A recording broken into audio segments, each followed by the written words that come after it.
ದಿಲೀಪ್ ಅವರೇ, ಏನೀಗ ಈ ಸೆಕ್ಷನ್ಗಳಿದೆಯಪ್ಪ ಇಲ್ಲಿ ಅಸಭ್ಯ ವರ್ತನೆ, ಲೈಂಗಿಕ ಮತ್ತು ಆನ್ಲೈನ್ ಕಿರುಕುಳ, ಅವಾಚ್ಯ ಪದಗಳ ಬಳಕೆ, ಇದೆಲ್ಲ ಒಂದಷ್ಟು ಸೆಕ್ಷನ್ಗಳ ಮೇಲೆ ಇವತ್ತು ನಾನು ಸೆಕ್ಷನ್ಗಳಾಗಲೇ ಓದಿದೆ ಇದನ್ನು. ಸೊ ಏನು ಮಾಡೋದು ಈಗ, ಇವನ್ನೇನು ಮಾಡಬೇಕೀಗ? ನೋಡಿ ಸರ್, ಅಂದರೆ ಈ ಎಲ್ಲ ಸೆಕ್ಷನ್ ಹಿಂಗೆ ಇನ್ವೋಕ್ ಮಾಡಿದ್ದಾರೆ. ರಮ್ಯ ಅಂತ ಸಪ್ರೇಟ್ ಮಾಡಿ ಮಾತಾಡಲ್ಲ, ಯಾರೇ ಆಗಲಿ, ಯಾರ ವಿರುದ್ಧ ಯಾರೇ ಮಾಡಿದ್ರು ಅಷ್ಟೇ.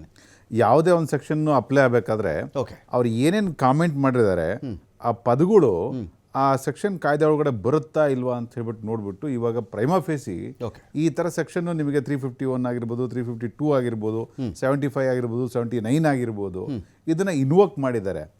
ನಾನು ಈ ಸೆಕ್ಷನ್ಗಳು ಮತ್ತೆ ಅಲ್ಲಿ ಮಾಡಿರ್ತಕ್ಕಂಥ ಕಾಮೆಂಟ್ಗಳನ್ನ ನೋಡಿದಾಗ ನೀವು ಹೌದಪ್ಪ ಈ ಸೆಕ್ಷನ್ಗಳು ಅಟ್ರಾಕ್ಟ್ ಆಗುತ್ತೆ, ಯಾಕಂದರೆ ಆ ಲೆವೆಲ್ಲಿಗೆ ಕಾಮೆಂಟ್ ಮಾಡಿದ್ದಾರೆ.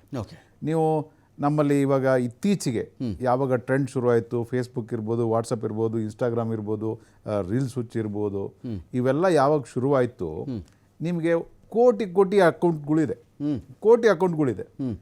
ಅಂದರೆ ಕೆಲವೊಬ್ಬರು ಇಗ್ನೋರ್ ಮಾಡ್ತಾರೆ. ಅವ್ರು ಎಷ್ಟಾರು ಬೈಲಿ ಏನಾರು ಮಾಡಲಿ, ನಾನು ಅದಕ್ಕೆ ಕಾಮೆಂಟ್ ಮಾಡೋಕ್ಕೆ ಹೋದರೆ ಅದಕ್ಕೆ ಜಾಸ್ತಿ ಆಗುತ್ತೆ ಕಾಮೆಂಟು ಅಂತೇಳ್ಬಿಟ್ಟು ಇಗ್ನೋರ್ ಮಾಡ್ತಾರೆ.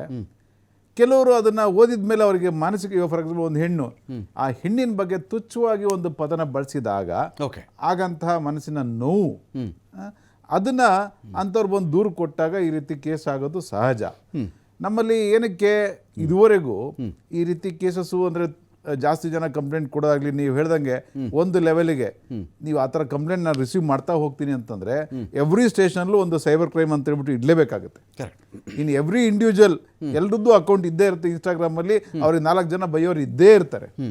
ಸೊ ಈ ಕಂಪ್ಲೇಂಟ್ ತೊಗೊಂಡು ಇದನ್ನೇ ನಾವು ಅವ್ರ ಅಕೌಂಟ್ ಟ್ರೇಸ್ ಮಾಡಿ ಎಲ್ಲಿಂದ ಬರ್ತಾ ಇದೆ ಮೆಸೇಜು, ಅವ್ರು ಯಾರು ಓಪನ್ ಮಾಡಿದ್ದಾರೆ, ಯಾವ ಇದರಿಂದ ಅವರು ಮಾಡ್ತಿದ್ದಾರೆ ಅಂತ ಹೇಳಿ ಅವ್ರನ್ನ ಅರೆಸ್ಟ್ ಮಾಡಿ ಅವ್ರಿಗೆ ಒಳಗಡೆ ಕೂರಿಸಿ ನಾವು ಮಾಡ್ತಾ ಹೋಗಲಿಕ್ಕೆ ಈ ಮ್ಯಾನ್ ಪವರ್ ಇವಾಗ ಏನಿದೆಯಲ್ಲ ಅದ್ರ ಇನ್ನಷ್ಟು ಆದರೂ ಸಾಕಾಗೋದಿಲ್ಲ.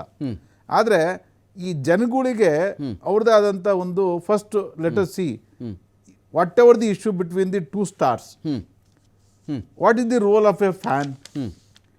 ನೀನು ಒಬ್ಬನ್ನ ಇಷ್ಟಪಡ್ತೀಯ ಅಂತ ಹೇಳಿದಕ್ಕೆ ಇನ್ನೊಬ್ಬರನ್ನ ನೀನು ತುಚ್ಛವಾಗಿ ಕಾಣು ಅಂತ ಹೇಳ್ಬಿಟ್ಟು ಯಾವ ಧರ್ಮದಲ್ಲಿ ಹೇಳ್ಕೊಟ್ಟಿದೆ?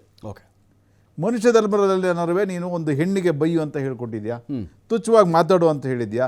ಅಸಭ್ಯ ಪದ ಇವಾಗ ನೋಡಿ, ಆ ಕಾಮೆಂಟ್ಸ್ಗಳನ್ನ ಸಾವಿರಾರು ಜನ ನೋಡ್ತಾರೆ. ದಟ್ ಇಸ್ ಒಬ್ಬರೇ ನೋಡೋದಾದ್ರೆ ಅದು ಬೇರೆ, ಹೌದು, ಬ್ಲಾಕ್ ಮಾಡಿ ಬಿಸಾಕ್ಬೋದು. It's a public page.